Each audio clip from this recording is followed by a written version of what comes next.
Online learning is boring, boring, boring, boring.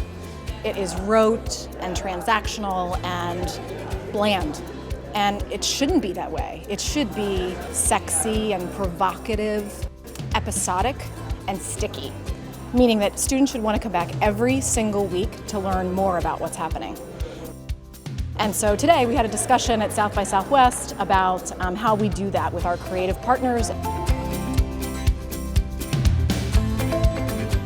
Storytelling is taking the knowledge and the information and the facts that we want our students to walk away from and stitching it together with a narrative that is relatable and understandable and contextual for their own lives.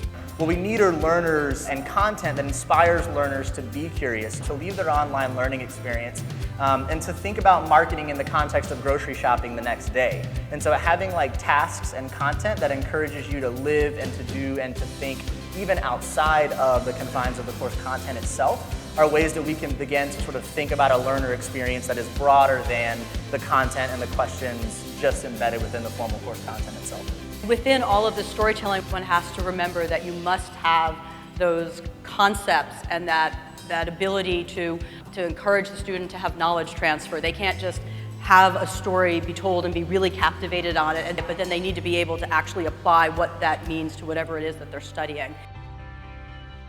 I used to be a producer for a show on HBO called Real Sports with Bryant Gumbel, and when we would think about the stories that we were going to tell, we can only tell 4 stories every month.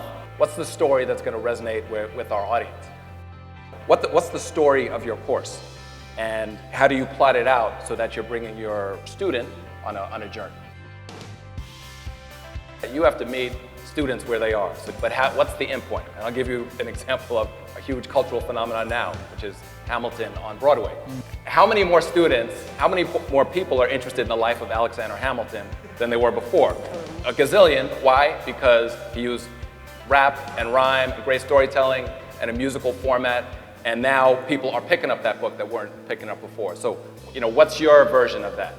If we create these stories, if we create these amazing relevant experiences, at a certain point we have to allow the learners to be able to tap into that and say, here's what I learned, and check that against what maybe an expert said or even other students. Stop, pause, think, right, about what you're learning. Help you engage it with a video or any piece of content in a way that you wouldn't normally. When my kids are the most engaged is when they have to create something with the devices that they use every day, photographing things, and then put them all together and actually grab sound, like music from iTunes and things like that. And I think when you start also bringing those type of elements into what you're doing, I think the students are very passionate about the things that they build because they're using their creativity to do that. I hope the future of online learning is that anyone from any corner of the planet could access material that they find to be so seductive, really interesting, that they can't wait to come back, and that they shout from the mountaintops to their friends that they need to be in here hearing this too.